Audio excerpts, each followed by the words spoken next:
যখনই ভাত তরকারি রান্না করার একদমই ইচ্ছে থাকে না, গাটা ম্যাজম্যাজ করে, ঠিক সেই সময় এই ধরনের রেসিপিগুলোর কথা বেশি মনে পড়ে। ঠিকঠাকভাবে রান্না করতে পারলে এর স্বাদ একদম বিরিয়ানির মতন আসবে, কিংবা নকল বিরিয়ানি বলেও চালিয়ে দিতে পারবেন। মাত্র 15 মিনিটের মধ্যে রান্নাটা করে নেওয়ার পর আর কোনো ঝামেলা নেই। প্লেটের মধ্যে সাজিয়ে নিয়ে ডাইরেক্ট টিভির সামনে বসে পড়ুন। আর প্রথমেই অনুরোধ করব, আমার ভিডিওটা যদি আজকে ভালো লেগে থাকে চ্যানেলটাকে ফলো করে আমার পাশে থাকতে ভুলবেন না। কারণ একটা ভিডিও বানাতে ভিডিও এডিটিং হয়ে যাবার মেলা সময় লেগে যায়। আমিও আশা করব ভিডিওটাকে লাইক, শেয়ার, সাবস্ক্রাইব করে আমার পাশে আপনি অবশ্যই থাকবেন। তো চলুন ভিডিওটা শুরু করা যাক। প্রথমেই একটা বোলের মধ্যে মেজারমেন্ট কাপের 1 কাপ পরিমাণ চাল নিয়ে নেব। ঘরে থাকা যে কোনো চাল নিয়ে নিলেই হবে, বাড়ির সদস্য বুঝে চালটা আপনারা দিয়ে নেবেন। এবার চালটাকে 3-4 বার ভালো করে ওয়াশ করে ধুয়ে নেওয়ার পর আমি জল ঝরিয়ে সাইডে রেখে দেব। তারপর একটা মশলা রেডি করে নেওয়ার পর রান্নাটা একবারেই বসিয়ে দেব। আগে থেকে যদি মশলা রেডি থাকে তাহলে রান্না করতে কিন্তু খুব বেশি একটা ঝামেলা হয় না। আমি মিক্সিং জারের মধ্যে একটা মিডিয়াম সাইজের পেঁয়াজ কুচি দিয়ে নিলাম, আর একই সাথে 1 ইঞ্চি আদা একটু পাতলা করে কেটে দিয়েছি যাতে মশলাটা বাটতে সুবিধা হয়। আর 7-8 কোয়া রসুন দিয়ে ওপর থেকে দিয়ে নেব 1 চামচের মতন গোটা জিরে। এবার একটুখানি জল দিয়ে মশলাটা আমি বেটে নেব। বেটে সাইডে রেখে দিয়ে তারপর রান্নাটা একবারেই বসিয়ে দেওয়া যাবে। তার আগে ঝালের জন্য এখানে আমি 1/2 চামচের মতন শুকনো লঙ্কার গুঁড়ো অ্যাড করে নিচ্ছি। ঝালের পরিমাণটা কিন্তু একদমই কম দেবেন, কারণ বিরিয়ানির মধ্যে খুব বেশি একটা ঝাল কিন্তু থাকে না। কেউ যদি ঝাল খেতে চায় তাহলে রান্নার শেষে 2টো কাঁচা লঙ্কা চেরা দিয়ে নিন। এবার রান্নাটা একবারেই বসিয়ে দেব। আজকে একটু বড় সাইজের একটা কড়াই নিয়েছি, আর প্রথমেই 2 টেবিলসের মতন সর্ষের তেল গরম করে নেওয়ার পর একই সাথে 1 চামচের মতন ঘি অ্যাড করে নিলাম। প্রথমেই ঘি অ্যাড করে নেওয়ার কারণে ঘিয়ের ফ্লেভার সমস্ত কিছুর মধ্যে সুন্দরভাবে ছড়িয়ে পড়বে। তবে কেউ যদি চান রান্নার শেষেও দিতে পারেন।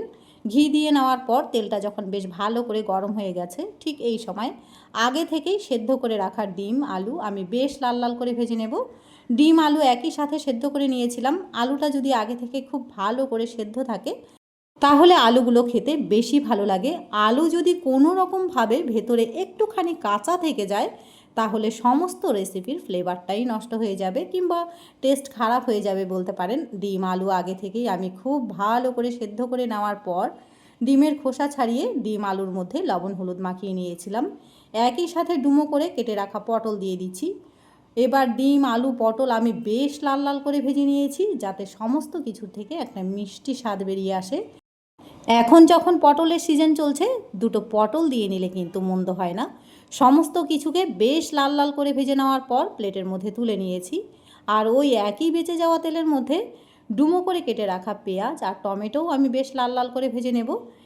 যদিও আজকের রান্নাতে টমেটো আর পেঁয়াজ এভাবে ভেজে দেওয়া সম্পূর্ণই অপশনাল, তবে রান্নাতে নতুনত্ব কিছু তো ট্রাই করাই যায়। আর এভাবে পেঁয়াজ আর টমেটো ভেজে দিলে এর থেকে যে একটা মিষ্টি স্বাদ বেরিয়ে আসবে সেটা কিন্তু পুরো রান্নার স্বাদটাকেই চেঞ্জ করে দেবে। সেটা মুখে বলে নয়, বাড়িতে রান্না করলেই আপনারা বুঝতে পারবেন। টমেটো আর পেঁয়াজ বেশ লাল লাল করে ভেজে প্লেটের মধ্যে তুলে নিয়েছি। ওই একই বেঁচে যাওয়া তেলের মধ্যে এবার ফোড়ন দেব গোটা জিরে 1/2 টিস্পুন পরিমাণ, একটা শুকনো লঙ্কা, 2 টুকরো দারচিনি আর 2টো এলাচ কিন্তু অবশ্যই দিতে হবে, কারণ বিরিয়ানির মধ্যে কিন্তু এলাচের ফ্লেভারটাই বেশি ভালো লাগে। ফোড়ন আসা পর্যন্ত বেশ লাল লাল করে ভেজে নিয়ে এবার দিয়ে দিচ্ছি একটা মিডিয়াম সাইজের টমেটো কুচি। টমেটো কুচির মধ্যে কিন্তু এবার ডাইরেক্ট মশলাটা দিতে যাব না। প্রথমে টমেটোটাকে বেশ লাল লাল করে ভাজবো যাতে টমেটোর কাঁচা ভাবটা চলে যায়।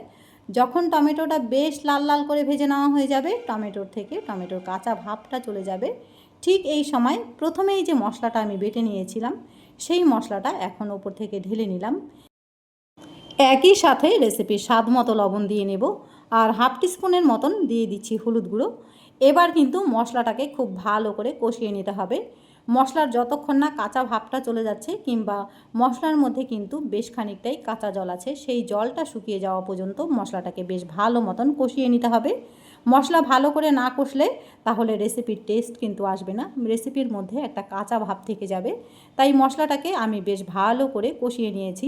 দেখুন মশলাটা কষাতে কষাতে এক্সট্রা জল শুকিয়ে গেছে, বাকি মশলার থেকেও তেল ছাড়তে শুরু করেছে। যদিও আজকের রান্নাতে নামমাত্র তেল দিয়েই আজকের রান্নাটা আমি করেছি, খুব বেশি একটা তেল কিন্তু আমি ব্যবহার করিনি, সেটা আপনারা দেখেছেন।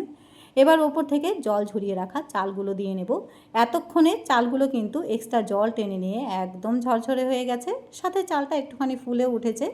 এই চালটা কিন্তু সেদ্ধ হতে খুব বেশি একটা সময় লাগবে না। এবার মশলাপাতির সাথে চালটাকেও 2 মিনিটের মতন বেশ ভালো মতন কষিয়ে নিতে হবে। স্যাঁতসেঁতে বর্ষাকালে কিংবা অনেক সময় রাতের ডিনারের জন্য তেমন কিছু কিন্তু রান্না করতে ইচ্ছে করে না, তখন এক পাকে এই রেসিপিটা বসিয়ে দিতে পারেন। রেসিপিটা খেতে যে এতটা দুর্দান্ত স্বাদের হয়, বাড়িতে রান্না না করলে আপনারা বুঝতেই পারবেন না। খেতে স্বাদে গুণে একদম বিরিয়ানির মতন লাগবে। যে কাউকে নকল বিরিয়ানি বলে চালিয়ে দিতে পারবেন। যেমন সহজ সরল রান্নাটা, কোনো ঝামেলা নেই, মাত্র 15 থেকে 20 মিনিটের মধ্যে এই রান্নাটা করে নেওয়া যাবে। সোজা কথায় হাতের সময়ও বাঁচবে, ঝামেলাও কম হবে। তো রেসিপিটা একদিন বাড়িতে ট্রাই করে দেখতে পারেন। সমস্ত কিছু খুব ভালো করে কষিয়ে নেওয়ার পর এবার যেই কাপ দিয়ে মেপে আমি চাল নিয়েছিলাম, সেই মেজারমেন্ট কাপেরই আমি 3 কাপ পরিমাণ জল অ্যাড করে নিলাম। চাল কিন্তু আগে থেকেই একটু জলে ভিজে ছিল, তারপরে খুব ভালো মতন কষিয়ে নিয়েছি। এখন জলটা যখন টকবক করে ফুটতে থাকবে, গ্যাসের আঁচটা মিডিয়াম করে দিলে চালটা সেদ্ধ হতে কিন্তু খুব বেশি একটা সময় লাগবে না। আমি ঢাকা দিয়ে 10 মিনিটের জন্য রেখে দিচ্ছি। 10 মিনিট পরে ফিরে আসব। ঢাকনা খুলে নিলাম। দেখুন চালটা কিন্তু ভেতর থেকে একদম সেদ্ধ হয়ে গেছে। আমি চালটাকে 60% মতন সেদ্ধ করে নিয়েছি। বিরিয়ানির চাল কিন্তু খুব বেশি সেদ্ধ করার প্রয়োজন নেই। ঘরে থাকা যে কোনো চাল দিয়েই এই রেসিপিটা তৈরি করতে পারবেন। যে চাল দিয়ে আপনারা বাড়িতে ভাত রান্না করেন সেই চাল দিয়েও তৈরি করা যাবে। এবার ভেজে নেওয়া আলু, পটল, ডিম ওপর থেকে দিয়ে নিলাম। আলুগুলো আগে থেকেই সেদ্ধ করা আছে। একই সাথে প্রথমেই যে টমেটো আর পেঁয়াজটা আমি ভেজে নিয়েছিলাম সেটাও একই সাথে অ্যাড করে নিচ্ছি। আর দিয়ে দিচ্ছি বেশ খানিকটা ধনেপাতা কুচি। সমস্ত কিছু দিয়ে নেওয়ার পর এখানে আমি ওকরা কোম্পানির গরম মশলার গুঁড়ো অ্যাড করব। চাইলে আপনারা গরম মশলার গুঁড়ো কিংবা বিরিয়ানির মশলা যদি হাতের কাছে থাকে সেটাও দিয়ে নিতে পারেন 1 চামচের মতন। আমি এখানে ওকরা কোম্পানির এলাচি পাউডার অ্যাড করে নিচ্ছি, কারণ বিরিয়ানির মধ্যে কিন্তু এলাচের ফ্লেভারটাই সবচাইতে বেশি ভালো লাগে। এবার মিনিট 4 মতন সমস্ত কিছুকে বেশ ভালো মতন কষিয়ে নিয়ে কিংবা লো আঁচে একটু জাল করে নামিয়ে নিলেই এক পাকে সুস্বাদু একটা রেসিপি আমাদের পরিবেশনের জন্য একদম রেডি হয়ে যাবে।